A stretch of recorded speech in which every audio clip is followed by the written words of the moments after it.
Bapak, perkenalkan saya Fatimah Tuzaro dari mahasiswa UNJ. Di sini saya ingin mewawancarai Bapak terkait dengan manajemen pelajaran fisika di kelas. Gimana Bapak memastikan perencanaan pelaksanaan pembelajaran fisika atau modul ajar fisika yang sudah Bapak buat itu sudah mencerminkan diferensiasi kebutuhan belajar siswa dan bukan hanya sekedar administrasi informal aja. Untuk pertama adalah kita melihat dahulu guru itu mengajar kelas berapa, level kelasnya. Yang kedua, tentu secara administratif guru kan mendapatkan dokumen-dokumen ya dari regulasi pemerintah, dalam hal ini kita sebut dalam kurikulum merdeka itu kurikulum merdeka ya. Yang di dalamnya ada yang namanya capaian pembelajaran. Nanti seorang guru itu dari capaian pembelajaran akan di breakdown, dianalisis menjadi tujuan pembelajaran ya, baik itu di fase E atau fase F. Itu langkah pertamanya. Nah, langkah kedua, pada saat dia membuat modul ajar ya, tentunya secara umum modul ajar itu untuk semua level ya, untuk semua level yang diajarkan untuk mata pelajaran fisika, tidak melihat dahulu kondisi dari peserta didiknya gitu. Nah, pada saat di modul ajar tentunya di situ harus dituliskan, disusun adanya diferensiasi pembelajaran ya. Nah, diferensiasi pembelajaran ini kan salah satu pokok di dalam kurikulum mereka. Langkah-langkahnya apa? Langkah-langkahnya adalah guru itu harus membuat pretest ya. Pretest ini adalah diagnosis, asesmen diagnostis ya. Jadi asesmen diagnostik ini untuk mengetahui kondisi dari siswa ya, kemampuan siswa atau peserta didik dan sebagainya, sehingga pada saat seorang guru itu sudah dapat mengetahui kondisi peserta didiknya, maka treatment apa yang akan dilakukan di dalam pembelajaran begitu ya. Untuk misalnya dalam kegiatan praktikum atau proyek dalam mata pelajaran fisika ini, gimana Bapak itu mengorganisasikan kelompok kerja atau kelompok untuk siswanya sendiri dan menjadwalkan alokasi waktu secara efektif agar semua siswa ini tuh bisa berpartisipasi secara aktif, supaya tidak ada yang misalnya satu tuh aktif banget tapi yang satu cuma latih aja gitu. Dan supaya tujuan pembelajaran itu bisa tercapai sesuai dengan target waktunya yang sudah ditentukan. Oke, Bapak ambil contoh untuk kegiatan praktikum ya, yang sederhana aja di kelas 10 lah, tentang pengukuran. Nah, dalam pengukuran ini kan tujuan pembelajarannya peserta didik mampu memahami ya dan melakukan pengukuran berbagai benda dengan alat ukur ya, dengan alat ukur. Contoh alat ukurnya adalah jangka sorong dan nikometer. Maka langkah-langkahnya seorang guru itu yang Bapak alami adalah memberitahu tentang waktu praktikum. Ya, itu satu.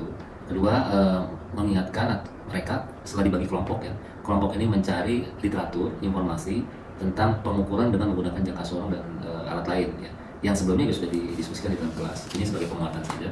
Yang kedua, seorang guru kan sudah mempersiapkan tentang LKPD-nya, lembar kerja peserta didiknya untuk praktikum apa ya. Misalnya dalam praktikum pengukuran kita mau mengukur besaran-besaran panjang massa ya, berarti di situ ada alat ukurnya, alat ukur panjang dan alat ukur massa ya gitu.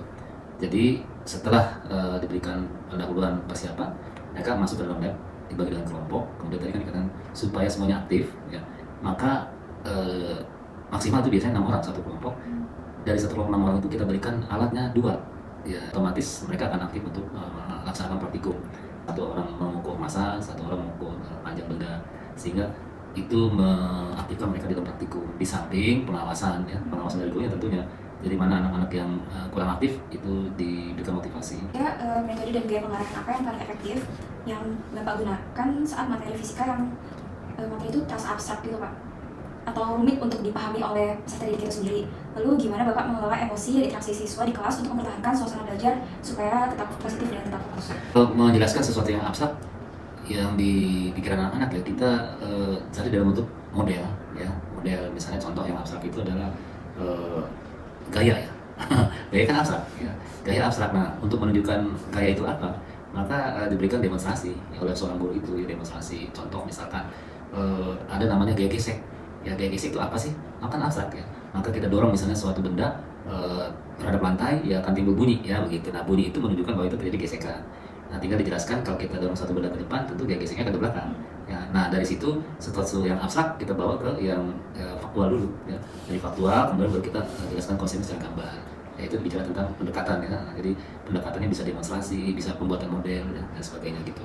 Nah, mengelola emosi anak-anak tentu ya, dari anak-anak yang belajar fisika nggak semua mau belajar fisika.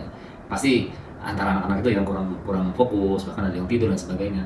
Jadi dalam pengelolaan itu ya, satu mengajak mereka untuk belajar berkelompok. Jadi kondisi sekarang kan pembelajaran itu harus kolaboratif, jadi dibuat kelompok, kemudian kelompok-kelompoknya itu tidak lebih dari 6 ya. Kalau lebih dari 6 itu kan sudah kurang efektif, bahkan kalau bisa kecil gitu. Nah, kalau ada satu permasalahan ya kita dari tadi faktual dulu, kita berikan contoh-contoh dalam kehidupan, lalu dia berdiskusi, jadi dia maju presentasi ke depan ya. Pengelolaan emosinya ya dijaga oleh gurunya ya. Kalau ada siswa yang sudah mulai lelah, ya kadang-kadang katanya ice breaking ya, kadang-kadang ya. Tapi kan juga di apa namanya di eh, kritik juga ya, kebablasan ice breakingnya, kebablasan apa harus ice breaking, nggak begitu juga ya. Pembelajaran menyenangkan bukan berarti harus ice breaking ya. Jadi pengelolaan emosi peserta didik itu ya dijaga, dia fokus belajar, kemudian didekatkan kepada hal-hal yang dekat kehidupan mereka. Jadi seperti itu. Selain ujian tertulis, mekanisme kontrol dan evaluasi non formal apa yang sering Bapak terapin untuk memantau kemajuan belajar dari peserta didik? Lalu gimana hasil kontrol dan evaluasi tersebut langsung mempengaruhi modifikasi untuk pengajaran Bapak berikutnya? Nah, misalnya begini, kalau dalam asesmen tertulis, tes, Bapak lebih senang menggunakan esai sebetulnya. Nah, esai, tapi kan kesulitannya nanti adalah memeriksanya begitu. Dari bentuk tes yang bentuknya esai, tes tertulis itu akan diketahui sejauh mana kemampuan peserta didik menguasai suatu materi atau tujuan pembelajaran. Jika ada anak-anak yang kurang, ya tentunya kita remedial, ya itu satu. Remedial itu kan suatu refleksi bagi guru, kenapa nih banyak anak yang remedial. Nah, kalau banyak anak yang remedial berarti soal ini terlalu sulit dikerjakan oleh siswa, maka itu bentuk analisisnya. Itu satu. Kedua, seringkali guru kan lupa ya. Ini faktual aja di lapangan. Guru itu lupa antara program yang dia buat dengan apa yang dia lakukan pada saat analisis asesmen ya. Katakanlah udah di program rancang bagus, asesmennya begini-begini sesuai dengan TP-nya, tapi karena keadaan di lapangan sehingga dia bisa jadi melenceng. Ya, bisa jadi melenceng. Tapi intinya soal yang dibuat guru itu begitu dites kepada peserta didik, dia harus dianalisis. Ya, ada soal yang terlalu mudah begitu, ada soal yang terlalu sulit. Nah, yang bagus yang bagaimana sih? Ya soal-soal yang tidak mudah juga tidak sulit gitu, ya bagus ya. Nah, mudah tidak sulitnya kan sekarang sudah ada tuh yang namanya soal-soal HOTS, ya, HOTS ya. Nah, misalnya dilihat levelnya level 1, boleh saja, tapi bentuknya HOTS ya. Level 2, level 3 ya. Jadi intinya seorang guru jika dia membuat instrumen soal, kemudian soal tersebut kurang baik, dalam hal ini hasil asesmennya banyak yang gagal, maka seorang guru harus merefleksi, ya merefleksi, kemudian di kegiatan asesmen berikutnya harus menganalisis soalnya. Di sini kan saya ada tugas untuk membuat modul ajar ya. Boleh dikasih saran dan kritik nggak Pak dari modul ajar ini yang harus diperbaiki? Ini masih dalam di video kan ya? Iya, harus baca dulu ya. Harus baca sekilas ya. Sekilas aja tentunya yang namanya modul ajar. Modul ajar itu kan dapat dipelajari secara mandiri ya oleh peserta didik gitu. Oke, dari seri modul ajar ini ada identitas, ada betul, ada tadi, ada profil pelajar Pancasila, ya oke lah. Ini baru berubah ya, ada komponen yang baru. Ya di situ namanya jadi 8 dimensi profil lulusan, sarpras, target peserta didik, model pembelajarannya. Nah, ini ada direct instruction, lalu discovery learning. Discovery learning atau problem based learning. Yang mau dipakai yang mana gitu? Kalau ada kata kan nanti pilihan. Ini satu Bapak kritik ya. Jadi pendekatannya ditulis. Ini perlu Bapak masukkan lah bukan kritik. Jadi sesuai rekomendasi kurikulum Merdeka. Nah, kalau memang pendekatannya discovery learning ya discovery. Kalau problem ya problem. Makanya kan dua pendekatan yang berbeda tuh ya. Kalau atau nanti membingungkan. Ini kan kebetulan kelompok saya dengan Zahra ini saya terkelompok kita waktu itu mempresentasikan tentang tantangan pendidikan abad 21 dari revolusi industri 4.0 ya Pak. Jadi pertanyaannya, apa tantangan terbesar yang Bapak alami dalam mengintegrasikan keterampilan abad 21 ini seperti berpikir kritis dan kreatif serta memanfaatkan teknologi 4.0 yang misalnya seperti simulasi digital atau aplikasi digital ke dalam materi pembelajaran fisika? Tantangan? Ya tantangan yang pertama dari guru. Ya, sekarang guru itu mengajar anak-anak yang Gen Z, di mana anak generasi apa sih Y ya, X, Y, Z, Y dan Z itu generasi Y dan Z adalah generasi yang lahir itu udah terkena imbas teknologi kan begitu ya. Menghadapi tantangan itu, pertama harus menguasai teknologi, yang kedua harus memperbanyak sumber belajar bagi guru untuk anak-anak gitu. Sehingga pada saat pembelajaran itu bisa menggunakan metode-metode terkini gitu. Waktu itu mempresentasikan tentang tantangan pendidikan abad 21 dari revolusi industri 4.0 ya Pak.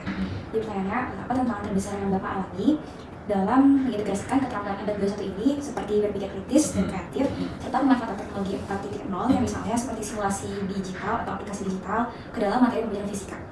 Tantangan? Ya tantangan yang pertama dari guru menghadapi tantangan itu, pertama harus menguasai teknologi, yang kedua harus memperbanyak sumber belajar bagi guru untuk anak-anak gitu. Sehingga pada saat pembelajaran itu bisa menggunakan metode-metode terkini gitu. Jadi itu saja ya.